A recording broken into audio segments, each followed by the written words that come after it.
സമയം അല്ല, അങ്ങനെ പറഞ്ഞ എങ്ങനെ? ഞാനിവിടെ ക്ലാസ് എടുക്കാൻ വന്നിട്ട് നിങ്ങൾ അങ്ങനെയൊക്കെ പറഞ്ഞ എങ്ങനെ ശരിയാവുന്നത്? അല്ല, ഇപ്പൊ അത് എന്റെ കുഴപ്പമാണല്ലോ. അല്ല, നമുക്കിപ്പോ എന്തായാലും ഇപ്പം അതില്ലാതെ കുട്ടികളുടെ കാര്യങ്ങൾ മുന്നോട്ട് പോവില്ല. കാര്യം ഒരു പ്രസന്റേഷൻ ഉണ്ടെങ്കിലല്ലേ എനിക്ക് പ്രൊജക്ടറിൽ ചെയ്യാം. അപ്പൊ ഇന്നത്തെ ഈ ഒരു സാഹചര്യത്തിൽ സമൂഹത്തിൽ ഒട്ടും ഒഴിവാക്കാൻ പറ്റാത്ത ഒരു സംഭവമായി മാറിക്കൊണ്ടിരിക്കുകയാണ് AI. എന്തൊരു ടെക്നോളജി വന്നാലും എതിർപ്പുകളും അതുപോലെ സ്വാഗതാർഹമായ കാര്യങ്ങളും ഒക്കെ ഉണ്ടാവാറുണ്ട്. അത് നമുക്ക് എല്ലാവർക്കും അറിയാം. കമ്പ്യൂട്ടർ വന്നപ്പോഴും എതിർത്ത ആളുകളാണ് നമുക്ക് ചുറ്റുമുള്ളത്. നിങ്ങളുടെ each and every day, every moment നിങ്ങൾ AI ഉപയോഗിക്കുന്നുണ്ട്. Artificial intelligence. അപ്പൊ ശരിക്കും AI എന്ന് പറയുന്ന ആ ഒരു കോൺസെപ്റ്റ്, ഒരു ക്യാമറ എന്ന് പറയുന്നത് എന്താണ്? ഹാർഡ്വെയർ ആണ്. അപ്പൊ ഇത്രയും പ്രോസസ്സ് എവിടെ നടന്നു? നമ്മുടെ ബ്രെയിൻ്റെ ഉള്ളിൽ നടന്നു. ആ പ്രോഗ്രാമിന് സ്വന്തമായിട്ട് പഠിക്കാനും അതിൽ നിന്ന് ഡെവലപ്പ് ചെയ്യാനും കഴിവുള്ള പ്രോഗ്രാം ആണെങ്കിലോ? ChatGPT നമ്മൾ ഉപയോഗിച്ചിട്ട് അവരുടെ ഡാറ്റ, അവരുടെ AI മോഡലിനെ അവർ ട്രെയിൻ ചെയ്തു. അപ്പൊ ഇന്നിപ്പം ChatGPTക്ക് എന്തൊക്കെ അറിയാം? ലാംഗ്വേജ് പ്രോസസ്സ് ചെയ്യാൻ വേണ്ടിയിട്ടുള്ള കാര്യങ്ങൾ ഉൾപ്പെടെയുള്ള എല്ലാ കാര്യങ്ങളും ChatGPTക്ക് അറിയാം. നമ്മൾ മലയാളത്തിൽ ചോദിച്ചാലും ChatGPTക്ക് മറുപടി പറയാൻ അറിയാം. പറഞ്ഞു വന്നപ്പോഴത്തേക്കും ഓപ്പൺ AI അതെന്ത് ചെയ്തു? ഫ്രീ ആയിട്ട് ജനങ്ങളിലേക്ക് പുഷ് ചെയ്തു. ഞങ്ങൾ ഇത് സൗജന്യമായിട്ട് തരികയാണ്, നിങ്ങൾക്ക് എന്താ ആവശ്യമെന്ന് വെച്ചാൽ ചോദിച്ചോ. പക്ഷെ അത് അവരുടെ ഒരു നേട്ടത്തിനും കൂടിയാണ് അവരെന്ത് ചെയ്തത്? AI കൊണ്ട് അവരുടെ പ്ലാറ്റ്ഫോമിനെ, അവരുടെ ട്രെയിനിങ് മോഡലിനെ നമ്മളെ കൊണ്ട് ട്രെയിൻ ചെയ്യിപ്പിച്ചു. അവിടെയാണ് അവരുടെ മിടുക്ക്. മനസ്സിലാവുന്നുണ്ടോ? അപ്പൊ AIക്ക് എന്ത് വേണം? പ്രീ ട്രെയിൻഡ് ഡാറ്റ വേണം. അതിൽ നിന്നാണ് മോഡൽസിനെ ഉണ്ടാക്കുന്നത്. അപ്പോൾ ഒരു ഇമേജ്, ഒരാളുടെ ഫേസ് ജനറേറ്റ് ചെയ്യൂ എന്ന് പറഞ്ഞാൽ അതിന് എന്ത് ചെയ്യണം? ആദ്യം AIക്ക് ഇൻപുട്ടുകൾ കൊടുക്കണം. ഒരാളുടെ പിരികം എങ്ങനെയായിരിക്കും? ഇന്ത്യയിലുള്ള ഒരാളുടെ പിരികം പോലെയാണോ ചൈനക്കാരന്റെ പിരികം? ആണോ? അയാളുടെ കണ്ണ് പോലെയാണോ നമ്മുടെ കണ്ണ്? അല്ല. അപ്പോ every one in this world is different. അതുപോലെ തന്നെ ഓരോ സ്ഥലത്തെയും, നമ്മൾ പറയുന്ന ഭാഷ ഏതാ? മലയാളമാണ്. ഞാനിവിടെ ക്ലാസ് എടുക്കുന്ന മലയാളത്തിലാണ്. പക്ഷേ ലോകത്ത് എത്രത്തോളം ഭാഷകളുണ്ട്? ഇതിൽ നിങ്ങൾക്ക് ഇനി ചൈന പഠിക്കണമെങ്കിൽ, ചൈനീസ് ഭാഷ പഠിക്കണമെങ്കിൽ നിങ്ങൾ എന്ത് ചെയ്താൽ മതി? ഈ AI ചോദിച്ചാൽ മതി. അപ്പോൾ അത് ChatGPT നിങ്ങൾക്ക് ചൈനീസ് മറുപടി തരും. അല്ലെങ്കിൽ ചൈനീസിലെ അക്ഷരങ്ങൾ നിങ്ങൾ കമ്പാരിസൺ ചെയ്ത് പറയാൻ നിങ്ങൾക്ക് പറഞ്ഞു തരും. കാരണം എന്താ? ചൈനയിലുള്ള ആളുകൾ ഇത് ഉപയോഗിച്ചിട്ടുണ്ട്. അപ്പൊ അവര് ഇതിന് പറഞ്ഞു കൊടുത്തിട്ടുണ്ട്, അവരിതിനോട് കമ്മ്യൂണിക്കേറ്റ് ചെയ്തിട്ടുണ്ട്. സോ ചൈനീസ് ഭാഷ ആ AI അവരിൽ നിന്ന് പഠിച്ചു. എന്തിരൻ സിനിമ കണ്ടിട്ടില്ലേ?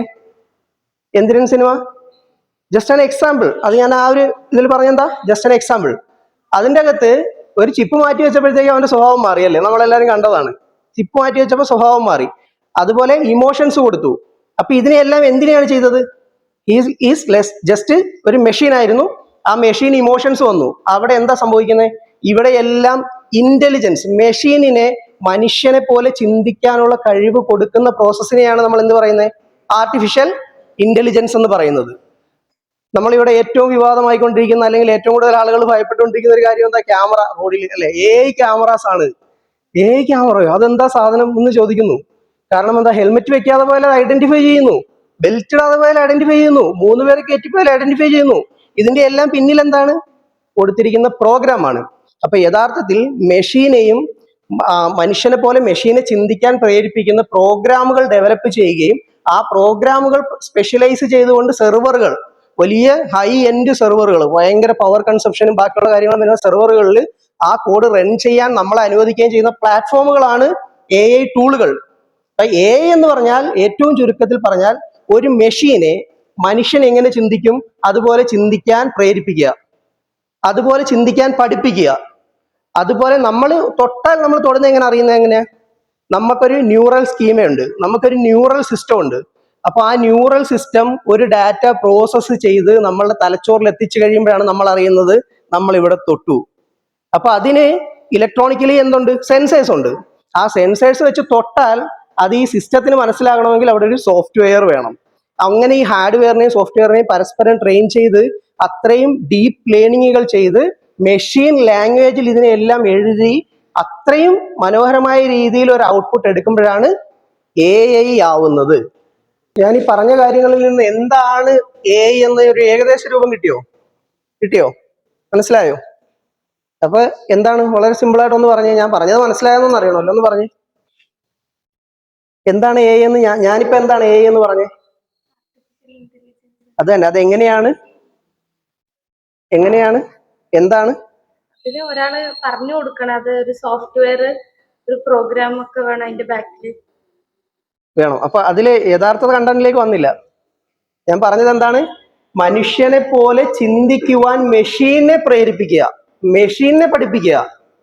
നമ്മൾക്ക് ഒരു ഇൻസിഡന്റ് നടന്നാൽ, ഒരു സംഭവം ഉണ്ടായാൽ, ഇപ്പൊ ഈ ഡോർ അടഞ്ഞാൽ നമ്മൾ എന്ത് ചെയ്യും? പോയിട്ട് തനിയെ തുറക്കും. അത് നമ്മുടെ ഇന്റലിജൻസിന്റെ ഭാഗമാണ്. കാറ്റ് കയറുന്നില്ല എന്ന് തോന്നിയാൽ നമ്മൾ ജനൽ തുറന്നിടും. പക്ഷെ ഒരു മെഷീൻ ഇതൊന്നും ചെയ്യാൻ പറ്റില്ലല്ലോ. ഓക്കെ, ഒരു മെഷീൻ എന്ത് ചെയ്യത്തില്ല? ഇതൊന്നും കണ്ടറിഞ്ഞ് ചെയ്യത്തില്ല. ഇവിടെ ഇരിക്കുന്ന ഈ ഒരു ലാപ്ടോപ്പ് എഴുന്നേറ്റ് പോയിട്ട് അവിടെ പോയി എന്തെങ്കിലും ചെയ്യുമോ? പക്ഷെ അതുവഴി ഉപയോഗിക്കപ്പെടുന്ന ഒരു റോബോട്ട് ഇവിടെ ഉണ്ടെങ്കിലോ, ആ റോബോട്ടിന് ഇവിടെ നിലം തുടയ്ക്കുന്ന റോബോട്ടുകൾ ഇപ്പോൾ ഉണ്ടല്ലേ? പല വീടുകളിലും നിലം തുടയ്ക്കുന്ന റോബോട്ടുകളുണ്ട്. അപ്പൊ എവിടെയെങ്കിലും പൊടി കിടന്നാൽ ആ പൊടി മാത്രം തൂത്തോണ്ട് പോകും. കുറച്ച് ഒരു ഫോൺ അവിടെ ഇട്ട് കഴിഞ്ഞാൽ ആ ഫോണിന്റെ മേളിൽ കൂടെ അത് കവർ ചെയ്ത് അപ്പുറത്ത് പോകും. പക്ഷെ ആ ഫോണിനെ അത് എന്ത് ചെയ്യത്തില്ല? അതിന്റെ വാക്വം സിസ്റ്റത്തിലേക്ക് വലിച്ചെടുക്കത്തില്ല. എന്തുകൊണ്ടാണ്? അവിടെ അതിന് ആർട്ടിഫിഷ്യൽ ഇന്റലിജൻസ് കൊടുത്തിട്ടുണ്ട്. അപ്പൊ അതുകൊണ്ടത് എന്ത് ചെയ്യില്ല, ഫോണിനെ അവിടെ തുടച്ചു മാറ്റി അവിടെ തട്ടി മാറ്റുമെങ്കിൽ തട്ടി മാറ്റും, അല്ലാതെ അതിനെ അതിന്റെ വാക്വം സിസ്റ്റത്തിലേക്ക് വലിച്ചെടുക്കത്തില്ല. അതേസമയം നിങ്ങൾ അവിടെ കുറെ പഞ്ഞുകളാണ് ഇടുന്നെങ്കിലോ, ഇതിനെ മുഴുവനും വലിച്ചത് അതിന്റെ വാക്വം സിസ്റ്റത്തിലേക്ക് വലിച്ചതിന്റെ റിസർവ് ചെയ്യും. റിസർവ് ചെയ്തിട്ട് ആ വേസ്റ്റ് തട്ടിനടത്തുകൊണ്ട് തട്ടും, അല്ലേ? അപ്പൊ ഇവിടെ എല്ലാം ആർട്ടിഫിഷ്യൽ ഇന്റലിജൻസ് എന്താ ചെയ്യുന്നത്? ഒരു മെഷീനെ മനുഷ്യനെ പോലെ ചിന്തിക്കാൻ പഠിപ്പിക്കും, അതിനനുസരിച്ച് പ്രവർത്തിക്കാൻ പഠിപ്പിക്കും. പക്ഷെ നമുക്ക് കുറെ ലിമിറ്റേഷൻ ഉണ്ട്. എങ്ങനെയാ? നമുക്കിപ്പോ ചിലപ്പോൾ തീയിൽ ഇറങ്ങാൻ പറ്റില്ല. പക്ഷെ നമ്മൾ ആർട്ടിഫിഷ്യൽ ഇന്റലിജൻസ് കൊടുത്ത ഒരു ഡിവൈസിനെ നമുക്ക് എന്ത് ചെയ്യാൻ പറ്റും? തീയിലിടാൻ പറ്റും, വാട്ടർ പ്രൂഫ് ചെയ്യാൻ പറ്റും. നമുക്ക് വെള്ളത്തിനടിയിൽ മണിക്കൂറുകൾ കിടക്കാൻ പറ്റുമോ? പറ്റില്ല. നമുക്കൊരു എന്തെങ്കിലും ഒരു സപ്പോർട്ട് വേണം. പക്ഷെ ഒരു മെഷീനെ സംബന്ധിച്ചോ, ഇപ്പോ ഒരാൾ ബഹിരാകാശത്ത് പോയിട്ട് കുടുങ്ങി നിൽപ്പുണ്ട്. ആരാ അത്? സുനിത വില്യംസ്. അതേസമയം നമ്മളുടെ ഈ ടെക്നോളജി ഡെവലപ്പ് ആകുകയാണെങ്കിൽ നമുക്ക് ഇത്തരം കാര്യങ്ങൾക്ക് എന്ത് ചെയ്യാൻ പറ്റും? നമ്മളുടെ ഒരു ഹ്യൂമൻ ലൈഫ് അവിടെ സാക്രിഫൈസ് ചെയ്യാതെ പല കാര്യങ്ങളും ചെയ്യാം. ഓട്ടോമേഷൻസ് ചെയ്യാം. Every one will be independence. നമുക്ക് എന്താ വേണ്ട? സ്വാതന്ത്ര്യമാണ്. അപ്പൊ നമ്മളെ സ്വതന്ത്രരാക്കാൻ വേണ്ടിയിട്ട് ഈ AI സാധിക്കും. മനസ്സിലാവുന്നുണ്ടോ? ഒരു സെൽഫ് ഡ്രൈവിംഗ് കാർ ഉണ്ടെങ്കിൽ നമുക്ക് പുറകിലെ സീറ്റിൽ ചാരിക്കിടന്ന് ഉറങ്ങാം. കാരണം അത് റോഡിലെ മുഴുവൻ ട്രാഫിക്കിനെയും സർവിലൻസ് ചെയ്ത് നമ്മളെയും കൊണ്ട് എത്തേണ്ട സ്ഥലം വരെ അത് എത്തും. അതിൻ്റെ അകത്ത് ഫ്യൂവൽ ഇല്ലെങ്കിൽ അത് പമ്പിൽ കയറും. അതിൻ്റെ അകത്ത് ഡിജിറ്റൽ പേയ്മെന്റുകൾ നടക്കും. ആ യാത്രയിൽ നമ്മൾ ഉറങ്ങുവാണെങ്കിൽ നമ്മളെ അത് എന്ത് ചെയ്യത്തില്ല? ഒരു തരത്തിലും നമ്മളെ ഡിസ്റ്റർബ് ചെയ്യത്തില്ല. അതേസമയം ഒരു മനുഷ്യനാണ് ഉറങ്ങുന്നതെങ്കിൽ അവന് ഉറക്കം വരും, അവന് ക്ഷീണം വരും, അല്ലേ? ഒരുപാട് കാര്യങ്ങളുണ്ടാവും. അപ്പൊ അവിടെ എന്ത് സംഭവിക്കും? പ്രൊഡക്ടിവിറ്റി ഇഷ്യൂ ഉണ്ടാവും. അപ്പോൾ ഇവിടെ എല്ലായിടത്തും ഇതിനെയെല്ലാം കൺട്രോൾ ചെയ്യാനും കൂടി ഒരു റെഗുലേറ്ററിയും കൂടെ വേണം. അല്ലെങ്കിൽ എന്താ സംഭവിക്കുക? നാളെ കൺട്രോളുകൾ മുഴുവനും AI ഏറ്റെടുക്കും. കാരണം നമ്മളെക്കാൾ ഫാസ്റ്റ് ആയിട്ട് ഇവർക്ക് എന്ത് ചെയ്യാൻ പറ്റുന്നുണ്ട്? പഠിക്കാൻ പറ്റുന്നുണ്ട്. അവരുടെ പ്രോസസ്സിംഗ് സ്പീഡ് വളരെ കൂടുതലാണ്. നമ്മളുടെ ബ്രെയിൻ ഒരു കാര്യം പ്രോസസ്സ് ചെയ്യുന്നതിന്റെ 10-1 സമയം കൊണ്ട് അതിനൊരു കാര്യം പ്രോസസ്സ് ചെയ്യാൻ പറ്റും, നടപ്പിലാക്കാൻ പറ്റും, നെറ്റ്വർക്കുകളിലേക്ക് ആക്സസ് ചെയ്യാൻ പറ്റും. ഇങ്ങനെയൊക്കെയുള്ള അഡ്വാൻറ്റേജും ഡിസഡ്വാൻറ്റേജും കൂടിയ ഒരു പ്ലാറ്റ്ഫോം കൂടിയാണ് AI. അപ്പോൾ നമുക്ക് അതിൻ്റെ അകത്ത് എന്താ വേണ്ടേ? എല്ലാ കാര്യത്തിലും മോശവും നല്ലതുമായ വശങ്ങൾ ഉണ്ടാവും. നമുക്ക് എന്താ വേണ്ടേ? നല്ല വശങ്ങൾ, അല്ലേ? എല്ലാ കാര്യത്തിനെയും നല്ല വശങ്ങളാണ് നമ്മൾ അതിനെ പഠിക്കാനും അതിനെ ഡെവലപ്പ് ചെയ്യാനും അതിനെ നമ്മുടെ ലൈഫിലേക്ക് ഉപകാരപ്പെടുത്താനും ഒക്കെ ശ്രമിക്കേണ്ടത് നല്ല വശങ്ങളാണ്. മോശം വശങ്ങൾ ഉപയോഗിക്കുന്നവരും ഉപകാരപ്പെടുത്തുന്നവരും ഒക്കെ എന്താവും? സമൂഹത്തിന് വേണ്ടാത്തവരാവും, അല്ലേ? എന്തൊരു കാര്യത്തിൽ നല്ല വശങ്ങളില്ലേ? ഫോണിൽ നല്ല വശങ്ങളില്ലേ? കമ്പ്യൂട്ടറിന് നല്ല വശങ്ങളില്ലേ? ഇതുപോലെ മോശം വശങ്ങളും ഇല്ലേ? നിങ്ങൾ പഠിക്കാൻ വേണ്ടി തന്ന ഫോണിൽ യൂട്യൂബ് വീഡിയോ കണ്ട്, ഇൻസ്റ്റാഗ്രാം റീൽ കണ്ടിരുന്നു കഴിഞ്ഞാൽ അത് ശരിയാണോ? അല്ല. കാര്യം എന്താണ്? ഫോൺ പ്യുവർലി നിങ്ങൾക്ക് പഠിക്കാനുള്ള പർപ്പസിനാണ് തന്നത്. പക്ഷെ നിങ്ങൾ ചെയ്തെന്താ? ഇൻസ്റ്റാഗ്രാമിന്റെ റീല്. എന്റെ ഫ്രണ്ട് 2 റീൽ ഇട്ടിട്ടുണ്ട്, ഇന്ന് ഞാൻ അവർക്ക് 2 ലൈക്ക് കൊടുത്തിട്ട് വരാം. അപ്പൊ അത് പോളിസി വയലേഷൻ ആണ്. പക്ഷെ നിങ്ങൾ ഒരു AI കൺട്രോൾഡ് ഒരു ഡിവൈസ് ആണ് നിങ്ങളുടെ കയ്യിൽ തരണമെങ്കിൽ ഇൻസ്റ്റാഗ്രാം ഉപയോഗിച്ചെന്നാല് പാടില്ല എന്ന് വിലക്കണം എന്ന് പറഞ്ഞിട്ട് ഒരു പേരൻഷ്യൽ കൺട്രോൾ എന്നൊക്കെ പറയുന്നത് ഇപ്പോൾ ഉണ്ട്. പക്ഷെ എന്നാൽ തന്നെ ഒരു AI കൺട്രോൾഡ് ഒരു റോബോട്ടിനെ തലയുടെ പുറകിൽ നിർത്തിയിരിക്കുകയാണ് തല്ലാനെങ്കിലുള്ള കാര്യം ആലോചിച്ച് നോക്ക്. നിങ്ങൾക്ക് ഇൻസ്റ്റാഗ്രാം തുറക്കാൻ പറ്റുമോ? പറ്റില്ല. തുറന്നാൽ അത് പറയും, നീ എന്താണ് ഈ കാണിക്കാൻ പോകുന്നത്? ഇൻസ്റ്റാഗ്രാം തുറക്കാൻ പാടില്ല.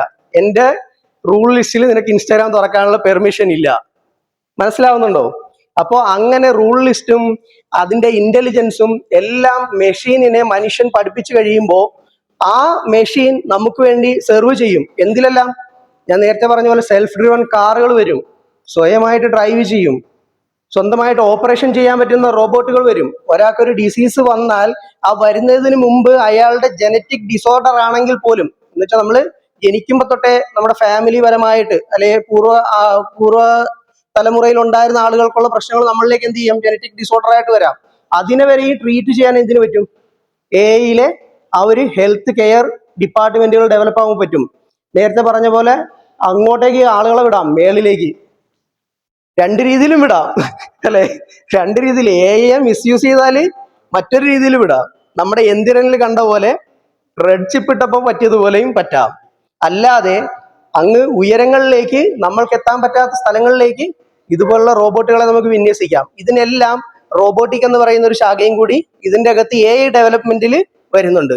ഇപ്പൊ മെഷീൻ ലേണിംഗ് വരുന്നുണ്ട്, നാച്ചുറൽ ലാംഗ്വേജ് പ്രോസസ്സിംഗ് വരുന്നുണ്ട്, അതുപോലെ റോബോട്ടിക്സ് വരുന്നുണ്ട്. ഇങ്ങനെയുള്ള മൾട്ടിപ്പിൾ കാര്യങ്ങളിൽ ഒരു മെഷീന് ഡീപ്പ് ലേൺ ചെയ്യുന്ന പ്രോസസ്സാണ് ശരിക്കും ആർട്ടിഫിഷ്യൽ ഇന്റലിജൻസ്. അപ്പൊ ഇതിന്റെ ഒരിക്കലും പറഞ്ഞാൽ തീരുന്ന ഒരു വിഷയമല്ല. അതുകൊണ്ട് എന്താണ്, ഇവിടെ നമുക്ക് സമയം വളരെ ലിമിറ്റഡ് ആണ്. ഇന്നിപ്പൊ ഞാൻ എൻ്റെ ലാപ്പ് എടുക്കാൻ മറന്നുപോയി. അപ്പൊ ഞാൻ എങ്ങനെ ഇവിടെ പ്രസന്റ് ചെയ്യും? ഞാനൊരു വലിയ പ്രസന്റേഷൻ ഒക്കെ ഉണ്ടാക്കി, പക്ഷെ ഞാൻ എൻ്റെ ലാപ്പ് എടുത്തിട്ടില്ല. ഞാൻ വല്ലാത്തൊരു ധർമ്മസങ്കടത്തിലാണ്. കാരണം നിങ്ങളെ ഇത്രയും വരെ പഠിപ്പിക്കണമല്ലോ, പ്രസന്റേഷൻ ഇല്ല, പക്ഷെ ഇവിടെ ഉള്ള ലാപ്പിന്റെ അകത്തൊന്നും നെറ്റും കിട്ടുന്നില്ല. അപ്പൊ ഞാനിപ്പോ തൽക്കാലം ഒരു കാര്യം ചെയ്യാം. ഞാൻ എൻ്റെ ഫോണില് പെട്ടെന്നൊരു പ്രസന്റേഷൻ നിങ്ങൾക്ക് ഇവിടെ നിന്നുകൊണ്ട് ജനറേറ്റ് ചെയ്യാം. ഇപ്പൊ ഈ ഫോണിന്റെ അകത്ത് പ്രസന്റേഷൻ ഒന്നും ഇല്ല. അപ്പൊ സമയം അല്ല, അങ്ങനെ പറഞ്ഞ എങ്ങനെ? ഞാനിവിടെ ക്ലാസ് എടുക്കാൻ വന്നിട്ട് നിങ്ങൾ അങ്ങനെയൊക്കെ പറഞ്ഞ എങ്ങനെ ശരിയാവുന്നത്? അല്ല, ഇപ്പൊ അത് എന്റെ കുഴപ്പമാണല്ലോ. അല്ല, നമുക്കിപ്പോ എന്തായാലും ഇപ്പം അതില്ലാതെ കുട്ടികളുടെ കാര്യങ്ങൾ മുന്നോട്ട് പോവില്ല. കാര്യം ഒരു പ്രസന്റേഷൻ ഉണ്ടെങ്കിലല്ലേ എനിക്ക് പ്രൊജക്ടുകൾ ചെയ്യാൻ പറ്റുള്ളൂ. അപ്പൊ നിങ്ങളെല്ലാവരും ചാറ്റ് GPT ഒക്കെ ഇൻസ്റ്റാൾ ചെയ്തിട്ടുണ്ടല്ലേ? അപ്പൊ എന്നാൽ നമുക്ക് എല്ലാവർക്കും ഓരോ പ്രസന്റേഷനൊക്കെ ഉണ്ടാക്കാം. അപ്പൊ നിങ്ങളുടെ പ്രസന്റേഷൻ നിങ്ങൾക്ക് ഓരോരുത്തർക്കും ഓരോ വിഷയം ചെയ്യാൻ പറ്റുമോ? എന്തെങ്കിലും ഒരു പ്രത്യേക വിഷയത്തിൽ നിങ്ങൾക്ക് അടിക്കേണ്ട ഒരു പ്രോംപ്റ്റ്, നിങ്ങളെല്ലാവരും ചാറ്റ് GPT ഉണ്ടല്ലേ? ആദ്യമേ നിങ്ങൾ നിങ്ങളുടെ ക്രോമിന്റെ ബ്രൗസർ ഒന്ന് തുറക്കുക. കാരണം എന്താണെന്ന് വെച്ച് കഴിഞ്ഞാൽ നമുക്കൊരു മെയിൽ ID വേണം. പക്ഷേ നിങ്ങൾ ഇവിടെ എന്ത് ചെയ്യണ്ട, നിങ്ങളുടെ പേഴ്സണൽ മെയിൽ IDs കണ്ട കമ്പനീസിനെല്ലാം റിവീൽ ചെയ്യേണ്ട കാര്യമില്ല, നമ്മൾ അവർക്ക് കൊടുക്കേണ്ട കാര്യമില്ല. അപ്പൊ നമ്മൾ എന്ത് ചെയ്യാൻ പോവാണ്? ആദ്യമേ നമ്മൾ ഗൂഗിളിന്റെ ക്രോം തുറക്കുക. തുറന്നോ എല്ലാവരും? അവിടെ ടെമ്പ് മെയിൽ ഞാനിവിടെ ടൈപ്പ് ചെയ്ത് കാണിച്ചു തരാം.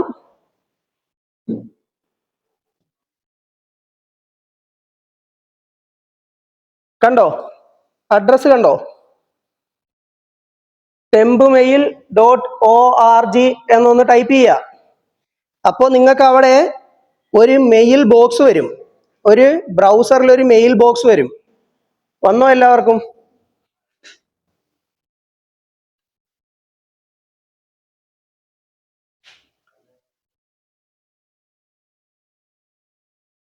വന്നോ? വന്നു. അപ്പൊ അതിൻ്റെ അകത്ത് നിങ്ങൾക്ക് ഒരു മെയിൽ ID കാണാൻ പറ്റും. ഇവിടെ ഇരിക്കുന്ന എല്ലാ ആളുകൾക്കും കിട്ടിയേക്കുന്നത് വെരി ഡിഫറൻറ്റ് മെയിൽ IDs ആയിരിക്കും അല്ലെ? ഒരാളുടെ മെയിൽ ID മറ്റൊരാളുടേതുമായിട്ട് മാച്ച് ആയിരിക്കത്തില്ല. ഓരോരുത്തരുടെയും ബ്രൗസറിൻ്റെ അകത്ത് കിട്ടിയേക്കുന്ന ഒരു സ്പെഷ്യൽ യൂണിക് ID ആയിരിക്കും. അപ്പൊ എനിക്ക് ഇവിടെ കിട്ടിയേക്കുന്ന മെയിൽ ID bokaport120@sigmason.com എന്ന് പറയുന്ന ഒരു മെയിൽ ID ആണ് എനിക്ക് കിട്ടിയേക്കുന്നത്. അപ്പൊ നിങ്ങൾക്കൊക്കെ ഇതുപോലൊരു മെയിൽ ID കിട്ടിയല്ലേ? ഇത് നമ്മളുടെ എന്താണ്? ടെമ്പററി മെയിൽ ബോക്സ് ആണ്. അപ്പൊ നമുക്ക് ഇത്തരം AI ടെസ്റ്റ് ചെയ്യാനും ബാക്കിയുള്ള കാര്യങ്ങൾക്കൊക്കെ ഇത്തരം ടെമ്പററി മെയിൽ ബോക്സുകൾ നമുക്ക് യൂസ് ചെയ്യാം. ഒന്നാമത്തെ ഒരു ലിസൺ ഇതാണ്, ടെമ്പററി മെയിൽ ബോക്സ് യൂസ് ചെയ്യാം. അവിടെ എന്താണ്, നിങ്ങളുടെ മെയിൽ IDs റിവീൽ ചെയ്യപ്പെടുന്നില്ല എന്നതുകൊണ്ട് നാളെ ഇവരയക്കുന്ന പ്രൊമോഷണൽ മെയിൽസ്, ഡിസ്റ്റർബൻസ് ഇതൊന്നും നമുക്ക് ഉണ്ടാവില്ല.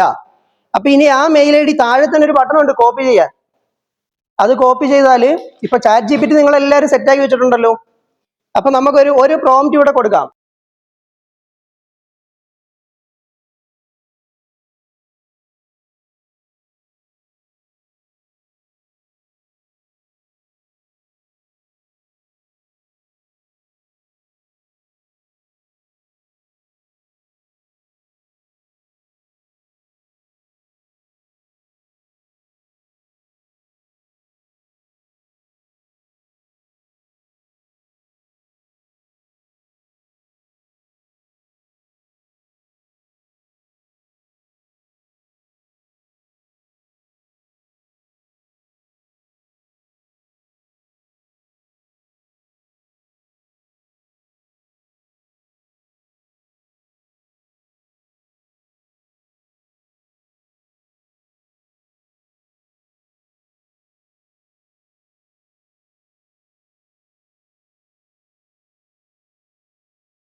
പറ്റുള്ളൂ.